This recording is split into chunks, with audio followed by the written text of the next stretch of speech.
तो बच्चों, इस लॉकडाउन में आपकी असुविधा को देखते हुए हम एक टॉपिक लेकर आए हैं बीजगणित का, जिसके बारे में हमने आपको पहले भी बताया था।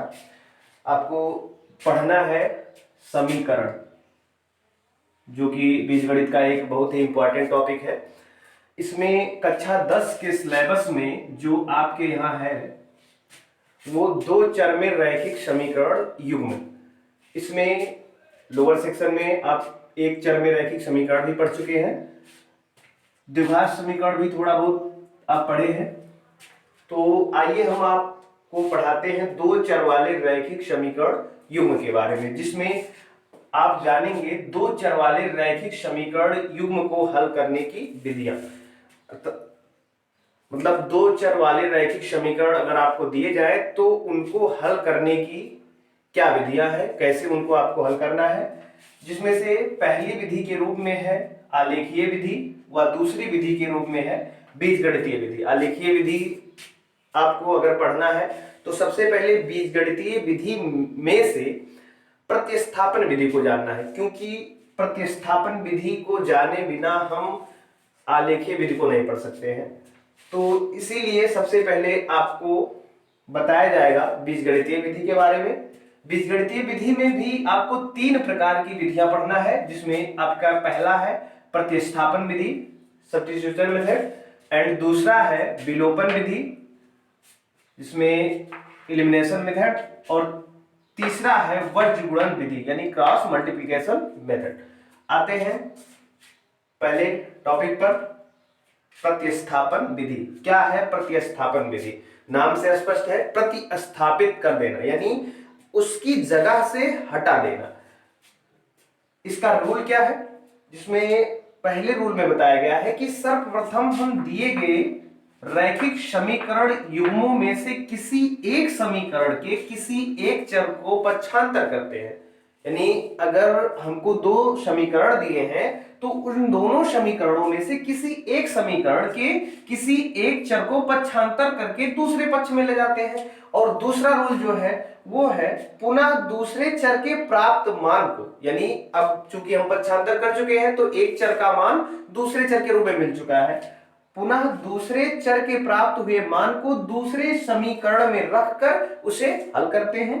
और जब वो हल मिल जाता है तो सबसे अंतिम वाली विधि का प्रयोग करते हैं। उस मान को, यानी जो चर का मान मिला हुआ है, अब उस मान को दिए गए समीकरणों में से किसी एक समीकरण में, यानी दिए गए समीकरण में रखकर पहले चर का मान प्राप्त करते हैं। जो कि हम पक्षांतर करने के बाद प्राप्त किए हैं वहां भी रख सकते हैं, या जो दो समीकरण आपको दिए गए थे वहां भी आप रख सकते हैं। तो चलिए एक एग्जांपल के थ्रू हम समझते हैं कि कैसे हम प्रतिस्थापन विधि को समझेंगे। आइए, क्वेश्चन है 3x + 4y = 5, equation number first. 9x - 2y = 3, equation number second. Solution, सबसे पहले हम इन दोनों में से किसी समीकरण को लिखेंगे। जैसा कि पहले रूल में आपको बताया गया है कि सर्वप्रथम दिए गए समीकरण युग्मों में से किसी एक समीकरण के किसी एक चर का पक्षांतर करते हैं। तो एक समीकरण को हमने लिखा, उसके एक चर को पक्षांतर करते हैं, यानी यहां पे दो चर है, इस चर का टर्म है 3x और इस चर का टर्म है 4y, यानी 3x और 4y में से किसी एक टर्म को हम पक्षांतर करके दूसरी तरफ ले जाएंगे। तो हम 4y को पक्षांतर करके दूसरी तरफ लेकर गए हैं, यानी आपका हो जाएगा 5 - 4y। 3x = 5 - 4y। अब चूंकि हमको एक चर का पूरा मान प्राप्त करना है और इसलिए जो है इस तरफ से 3 को भी लेकर जाएंगे, यानी 3 का इधर मल्टीप्लाई हुआ है, ले जाएंगे उधर डिवाइड हो जाएगा। तो ये हो गया x की वैल्यू हमको प्राप्त हो गई 5 - 4y/3, यानी एक चर की वैल्यू दूसरे चर के रूप में, यानी एक चर का मान आपको मिल गया दूसरे चर के पदों में। अब आते हैं, हमने दूसरा जो नियम बताया है कि पुनः दूसरे चर के प्राप्त हुए मान को, अब जो हमारा दूसरा चर है उसका जो मान मिला है पहले के रूप में या पहले का दूसरे के रूप में, उस मान को हम दूसरे समीकरण में रखते हैं। यानी कि हमने पहले से प्राप्त किया है दूसरे में रखेंगे, या दूसरे से प्राप्त करेंगे तो पहले में रखेंगे।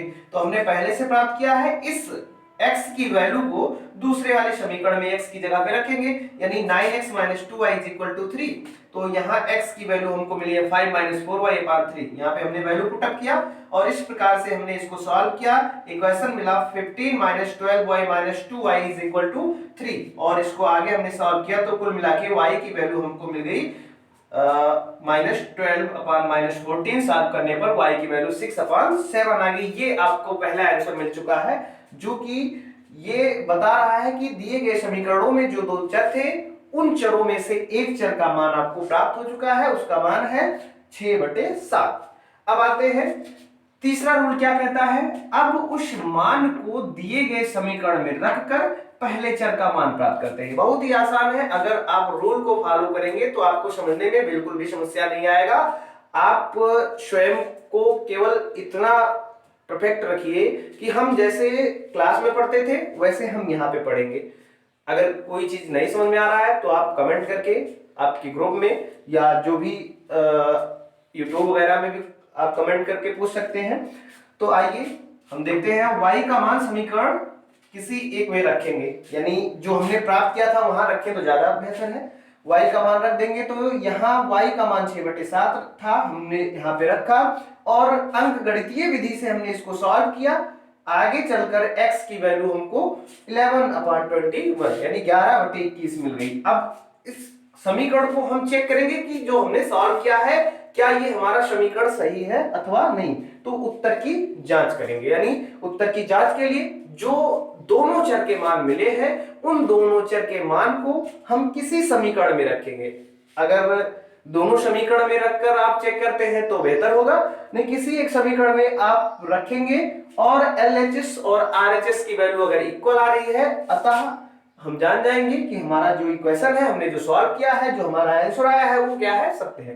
यानी हमने वैल्यू रखा है यहाँ x की वैल्यू आपको मिली है 11/21, y की वैल्यू 6/7 हमने पुट अप कर दिया है और इसको सॉल्व करने पर यहाँ पे वैल्यू 5 मिला, जो कि इस इक्वेशन का RHS है। और इसको देखने पर हम कंपेयर कराएंगे, LHS की जो वैल्यू है वो RHS के इक्वल आ रहा है। अगर ऐसी स्थिति है तो हम कह सकते हैं कि अतः हल सही है।